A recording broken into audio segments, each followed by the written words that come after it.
COWABUNGA! What do you do after your franchise's first major motion picture breaks box office records and helps push it into the billion-dollar stratosphere? Rush a sequel, of course, and we mean rush. Out just under a year after its predecessor, Teenage Mutant Ninja Turtles 2: The Secret of the Ooze was fast-tracked into production, at a cost. The movie featured a recycled villain, missed opportunities to showcase fan favorites, and a story that never made good on the promise in the title. On top of that, producers had to cater to censors and address nationwide concerns over excessive turtle violence. When it was released from the sewers in the spring of 1990, Teenage Mutant Ninja Turtles was an immediate smash hit, grossing $202 million on a $13.5 million budget. It became the fourth highest grossing movie of the year, behind only Home Alone, Pretty Woman, and Ghost. Distributed by New Line Cinema, it was also the highest grossing independent film ever, and held that title until Blair Witch Project. So there's a movie connection you didn't see coming. It's no wonder. The property, which began as a comic book, was hot, with a popular cartoon series and a line of Playmates toys that were a billion-dollar asset, sitting near toy chest staples like G.I. Joe. It's no surprise there would be a sequel. New Line Cinema again paired with Golden Harvest, the Hong Kong studio best known for martial arts flicks like Game of Death and Enter the Dragon. The studio went hyperdrive to capitalize, releasing The Secret of the Ooze just under 1 year after its predecessor. The script, according to producer Tom Gray, was, quote, cobbled together, and the whole production, quote, rushed. Once the first film opened, we figured we had to get another one out as quickly as possible, before this whole thing could fade away very quickly if we didn't come back. The plot picks up right after the events of the first movie, with the titular turtles, Botticelli, Caravaggio, Bellini, and Brunelleschi, we mean Leonardo, Michelangelo, Donatello, and Raphael, shacking up with news reporter April O'Neil while they lay low, having witnessed master villain Shredder fall from a roof and get crushed in a garbage truck by a former hockey player. The Turtles also learn more about the toxic mutagen that resulted in their mutation, and somehow their ninja skills. The so-called Ooze was created by Techno Global Research Industries, but there's not much of a secret to it, as the title suggests. The secret itself was supposed to set up another film, but this was ultimately nixed. The original ending had Professor Perry revealed to be an Utrom, the dominant alien species of the series. Before the credits, it would be revealed he had an alien in his stomach, a la Krang. Speaking of Krang, don't expect to see him in the movie, despite immense popularity on the animated series. The main villain would be Shredder, who was supposedly killed off in the first TMNT. Franchise creators Kevin Eastman and Peter Laird also didn't want Shredder to return, since they had developed a rogues gallery of sorts. Fans would have loved Krang, or scientist/Fly Baxter and his robotic Mouser minions, a first choice for Eastman and Laird. But the idea was to keep it as simple as possible for the sequel, hence reusing Shredder. So that was a recycling truck he fell into. The Secret of the Ooze would be populated by returning cast members and first-timers. Francois Cho replaced James Saitow as Shredder, while David McCharron returned to voice him. Super Shredder, created after taking a sip of that green drink, would be played by pro wrestling legend Kevin Nash, on the cusp of a major WWF/WWE breakout, but still then wrestling as Oz, one of the stupidest gimmicks in wrestling history. What, the Shockmaster wasn't available? April O'Neil was also replaced, with Paige Turco taking over for Judith Hogue. Hogue was reportedly difficult on the set of the original and openly objected to the 6-day workweek and violence, both on-screen and behind the scenes, citing multiple injured stuntmen, something she responsibly brought to producers. Perhaps worst of all, quote, "They gave me this really horrible perm and it never cooperated." David Warner would play Professor Jordan Perry, basically a Baxter stand-in, while Ernie Reyes Jr. would play Pizza Boy Kino, promoted from being a Donatello stunt double in the original. And let's not forget Vanilla Ice in a shoehorned cameo and dance number. His inclusion was not trouble-free, as bodyguards for Mr. Rob Van Winkle got into a kerfuffle with one of the Turtles. No shells or high-top fades were harmed in the process. Speaking of the Turtles, Voicing the Turtles, that is, those not forced to wear 70-pound costumes that also rendered them blind, would be Brian Tochi, reprising his turn as Leonardo. Michelangelo would be voiced by Robbie Rist, once the target of vehement disdain for playing Cousin Oliver on the Brady Bunch. Lori Fassa as Raphael. Donatello would be voiced by Adam Carl, replacing Corey Feldman, who was too busy being Corey Feldman. And by that we mean he was dealing with a drug possession charge and entering rehab. He would return for TMNT 3. One last key returning cast member would be Kevin Clash, perhaps better known as the voice and puppeteer of Elmo, playing Master Splinter. Suspiciously absent was fan favorite Casey Jones, Elias Koteas in the first movie, sent to the penalty box, with rumors suggesting he was too violent. You know, because hockey players are expected to be a tranquil bunch. The mask was also deemed a little too Jason Voorhees. Hey, maybe New Line didn't want audiences thinking they were ditching Freddy. Curiously, Casey Jones does turn up in the next installment, Teenage Mutant Ninja Turtles 3, albeit without his trademark mask.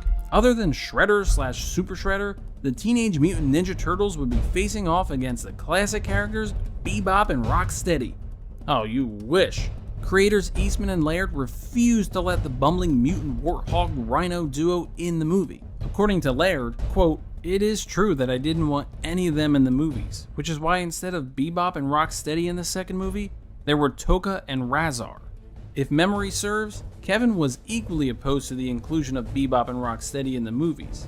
It's not so much that I dislike the characters so intensely, but more that I found their constant one-note shtick in the first animated series to be extremely annoying and silly to the point of being stupid. So, ditching stupid altogether, fans got a mutated alligator snapping turtle and a gray wolf, both voiced by legendary voice actor Frank Welker, better known as Megatron and Fred from Scooby-Doo. Toka and Razar would at least make for cool toys, which actually was one of the key reasons producer Gray wanted new characters, fresh merch, calling it strictly a, quote, business decision. Toka and Razar are rightfully hideous, but it almost seems unintentional, since they were essentially made of spare parts from Jim Henson's Creature Shop, who also handled the animatronics on the first movie. In tribute, The Secret of the Ooze opens with In Memory of Jim Henson, who died 2 months after the first Teenage Mutant Ninja Turtles. Still, for stitched together inclusions, Toka and Razar are decent enough choices for minor baddies, considering we could have gotten Antrax, Groundchuck, and Worm. Sergeant Bananas would have been badass though.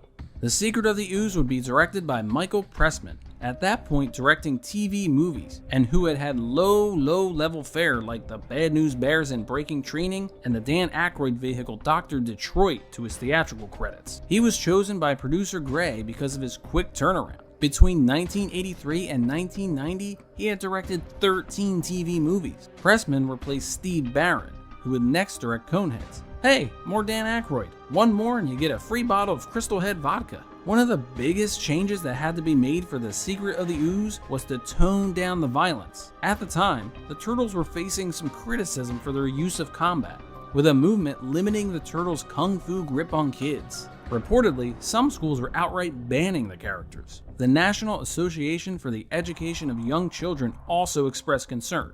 Quote, "The way the Ninja Turtles work out their difficulties is by socking each other and knocking each other. What are they supposed to do, talk it out with the Foot Clan?" Ultimately, the movie suffered for it. We didn't expect Donatello to impale foot soldiers a la Cannibal Holocaust, but he should at least be able to jab a head or two.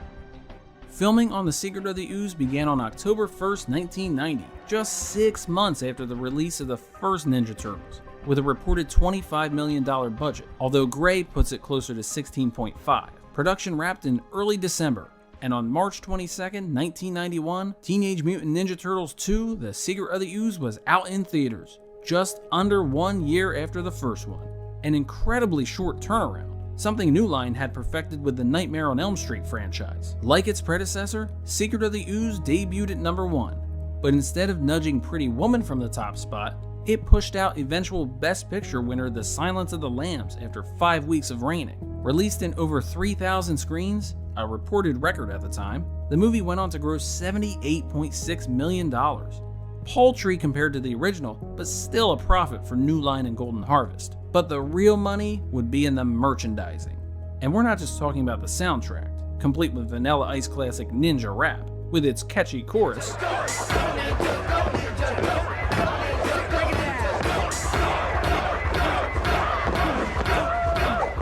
That's right, toys.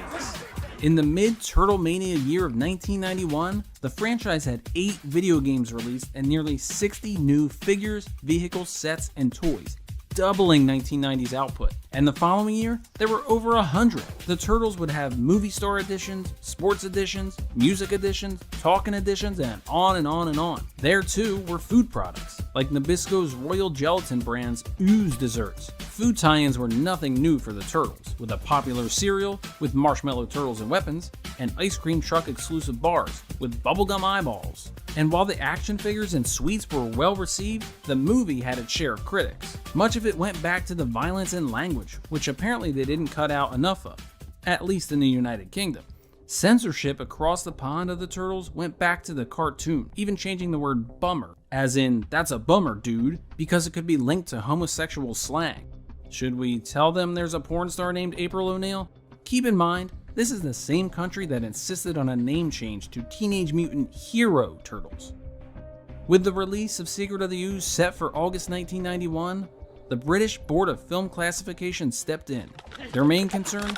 Nunchucks. Oh, a fellow chucker, eh? Also known as chain sticks, and sausage links. From their official report, quote, in the credit sequence in Reel 1, chain sticks are wielded, or seem to be, after a shot of sausages hanging from the butcher's rail. Since there is real confusion between chain sticks and sausages, this sequence needs to be carefully checked before cuts, if any, are listed. Ditto a sequence in Reel 2, where April tries out a pair of chain sticks. Could they be sausages? If so, we would look pretty foolish, right Charlie's in fact, if we cut them. The BBFC had such a serious concern that sausages would resemble nunchucks, quote, to any streetwise 8-year-old, that they made this official request. Quote, after Turtle takes down sausages and uses them as a flail, reduced to minimize dazzling display of swinging sausages indistinguishable from chain sticks. In other words, no playing with your sausage, kids. Their gripes held until 2002, when they finally re-rated the movie.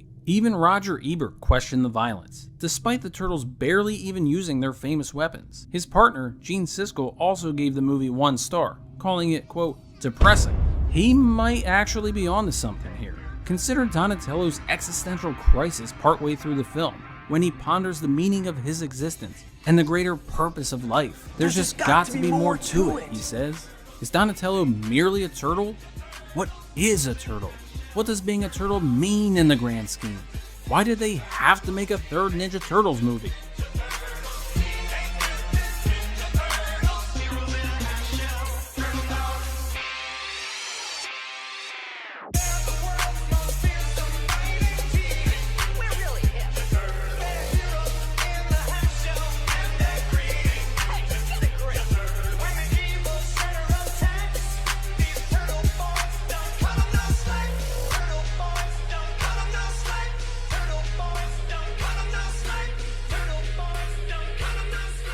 Thank you for clicking on our video, everybody. If you like what you saw here, please make sure you like the video and subscribe and share with your friends who like this sort of content. Joe Blow was created by movie fans for movie fans, and we appreciate your support.